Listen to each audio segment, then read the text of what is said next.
چھت پر جا کے بولنا شروع کیا تاریخ میں تو ہی لوگ ہیں جنہیں یہ شرف ملا ہے کہ وہ کعبے بجا کے بولے یا مؤذن رسول بلال کو اجازت تھی کہ وہ کعبے کی چھت سے اذان دے یا مولا حسین کے بھائی عباس کو اجازت تھی کہ وہ خانہ کعبہ بجا کے حسین کے فضائل بیان کرے. تاریخ دیکھیا کہ مؤذن رسول بلال نے یا تو خانہ کعبہ کے چھت سے اذان دی ہے یا عباس نے خانہ کعبہ کے چھت سے حسین کے فضائل بیان کیے. ایسا سلوات پڑھیں گے پر محمد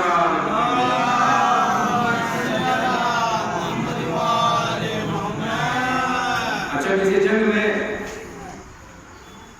اجازت نہیں ملی کہ جیسے یہاں مکے میں حسین ابن علی تھے عباس کو بولنے کی اجازت دی تھی اور جیسی زبان عباس نے مکے میں چلائی تھی اگر حسین کربلا کا میدان میں عباس کو تلوار چلانے کی اجازت دے دیتے تو پھر رن کا مارکا رن کا مقتل اور مقتل کا منظر کچھ اور ہی ہوگا.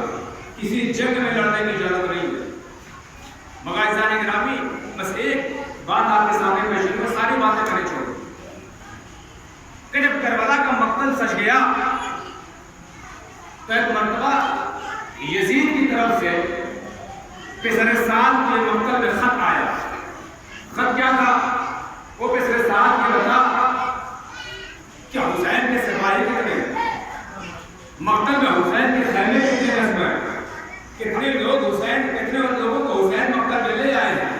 اچھا یزید کا یہ خط جب وہاں پہنچا پسر سعد کے بعد خط کا مضمون یہ ہے کہ حسین کے خیمے کتنے ہیں حسین کے فوجی کتنے ہیں حسین کا لشکر کتنا ہے. جواب کیا بھیج رہا ہے پسر سعد؟ ہم تیار ہیں ہم نے تلواروں کو سیٹل کر لیا ہمارے پاس فوج بہت ہے ہم بالکل لڑنے کے لیے تیار ہیں. خط کیا ہے کہ حسین کا لشکر کتنا ہے حسین کے خیمے کتنے ہیں. لیکن سوال کچھ اور ہے اور مقتل سے جواب کچھ اور بھیجا جا رہا ہے. سوال یزید کا یہ تھا کہ خیمے حسین کتنے ہیں لشکر میں حسین کے لشکر میں سپاہی کتنے ہیں. جواب بھیج رہا ہے پسر سعد کو ڈرا ہوا ہے. جواب کیا بھیج رہا ہے؟ ہم تیار ہیں ہمارے پاس اسلحہ ہے ہمارے پاس پانی ہے. جب یہ خط پہنچا یزید کے پاس تو یزید نے کہا یہ کون سی بات ہو میں سوال کیا کر رہا ہوں جواب کیا رہا ہے. دوبارہ خط لکھا اس نے کہ میں تم سے یہ پوچھ رہا ہوں کہ حسین کے لشکر میں سپاہی کتنے ہیں حسین کے خیمے کتنے ہیں حسین کے پاس پانی کا ذخیرہ ہے یا نہیں ہے.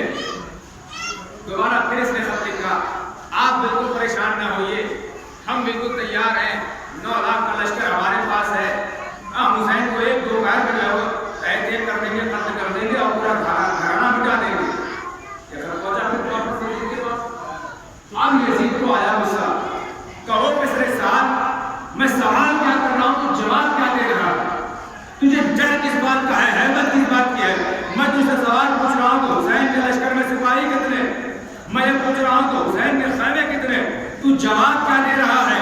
اب میں جو خط بھیج رہا ہوں اگر اس کے جواب میں صحیح جواب تو نے نہیں دیا تو میں تجھے معذور کر دوں گا. اب جیسے ہی یزید کا یہ خط پسر سعد کے پاس آیا اور جب پسر سعد نے واپس یہ خط دیکھا کہ یزید کا وہی سوال لشکر کتنا ہے خیمے کتنے ہیں سپاہی کتنے ہیں.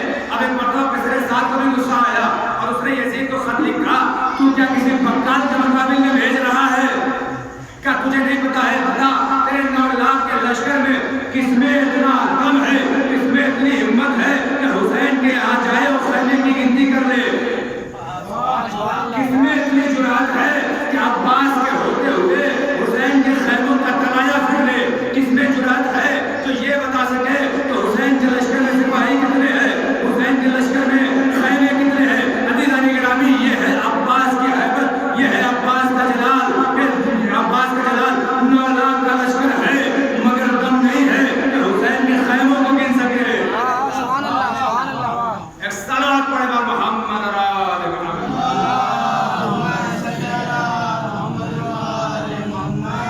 کسی میں دم نہیں ہے وہ خیموں کو گن سکے. اچھا روایت میں آپ پڑھتے ہیں ایک جنگ ہے جس کا نام ہے خندق. خندق کہتے ہیں کہ جب جنگ کا میدان سجدہ تھا تو جہاں خیمے نصب ہوتے تھے اس کے کچھ دور پر ایک نالے کی طریقے سے ایک گڈھا کھودا جاتا تھا اور اس گڈھے میں آگ جلائی جاتی تھی۔ مقصد کیا ہوتا تھا خندق کا؟ کہ ادھر کا دشمن ادھر نہ آ سکے، ادھر کا دشمن خیمے میں حملہ نہ کر سکے۔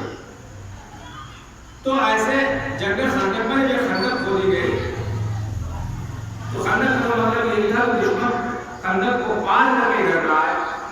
اب اگر بتائیے اس خندق کو دشمن پار کر کے یہاں آ جائے تو پھر تو خندق کا کوئی مطلب رہا ہی نہیں، مقصد تو پار ہو گیا۔ مقصد یہ تھا کہ دشمن خندق کو پار نہ کر پائے، خندق کو پار نہ کر پائے۔ لیکن اگر کوئی دشمن خندق کو پار کر لے تو خندق کے کھودنے کا مقصد ختم ہو گیا۔ جس مقصد سے خندق کھودی گئی تھی اس کا مقصد ختم ہو گیا۔ تو جنگ خندق میں یہی ہوا کہ خندق کھودنے کے بعد عمرو بن عبدالعزیز جو کہ بڑا شجاع تھا، بڑا بہادر تھا، خندق کو پار کر کے لشکر میں آ گیا۔ تو اب تو خندق کا مسئلہ ہی پامال ہو گیا۔ تو عزیزان گرامی یہ جنگ خندق ہے کہ جہاں خندق کھودنے کے بعد اور خندق چوڑی کھودی جاتی تھی وہاں خندق کا مقصد پامال ہو گیا۔ مگر کربلا میں جب ہم نے دیکھا کہ عباس نے ایک خط کھینچا ہے اور پورے لشکر میں ہمت نہیں ہے کہ وہ خط پار کرتے، اب سمجھ میں آیا کہ عباس کو شجاع کا نام ہے۔ اور عباس کا جو علم سامنے نہیں آیا اس کی وجہ یہ تھی کہ بڑے ہمارے زندہ تھے، وفاداری اس بات کا تقاضا کرتی ہے کہ اگر حسین زندہ ہے تو عباس نہیں بولیں گے۔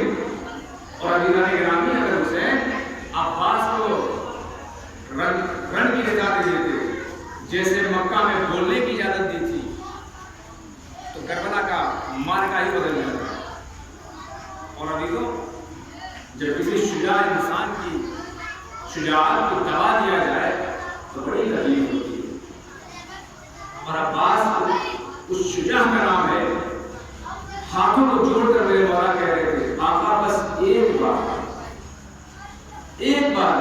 یہ پورے صحابی ان سے نہیں لڑ پائیں گے۔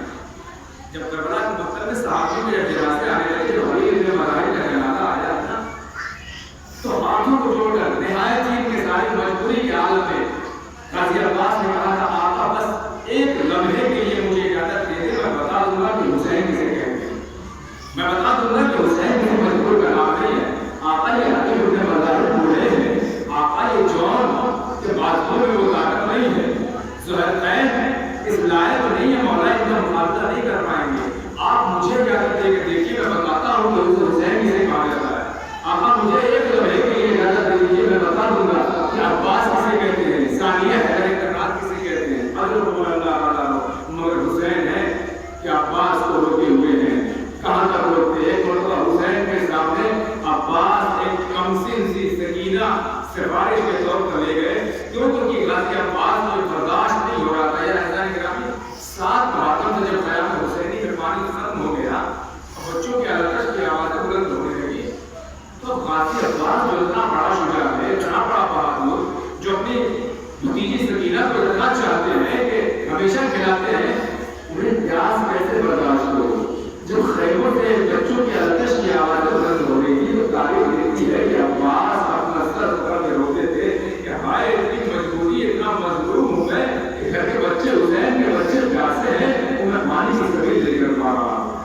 ایک مرتبہ جناب سکینہ تاریخ دیتی ہے عزیزوں کہ بچے اتنے پیاسے تھے کہ کوزوں میں پانی تو نہ تھے، کوزوں کو اپنے شکم سے لگاتے تھے کہ شاید کچھ تسلی ہو جائے، شاید کچھ ٹھنڈک محسوس ہو۔ ایک مرتبہ سکینہ نے اپنے چچا عباس کے چہرے کو دیکھا، کہا اے امو جان یہ بچے پیاسے ہیں، آج سکینہ پیاسی ہے۔ ایک مرتبہ جناب عباس نے دیکھا کہ اب مجھے رن کی اجازت چاہیے، سکینہ کو حسین کے سامنے لائے، اللہ کے کھڑا کر دیا، اے آقا بچے پیاسے ہیں، جنگ کی اجازت نہیں دیتے نہ دے مگر اتنی اجازت دے دیجیے کہ میں بچوں کے لیے پانی کا انتظام کر دوں۔ اللہ تعالیٰ اب جب حسین کے سامنے عباس سکینہ کو لائے ہیں تو حسین نے کہا اے بھیا عباس ارے تم ایسی سفارش لائے ہو کہ میں منع نہیں کر سکتا، میں تجھے مقتل کے پانی لانے کی اجازت دیتا ہوں مگر ایک بار عباس جنگ نہیں کرنا ہے،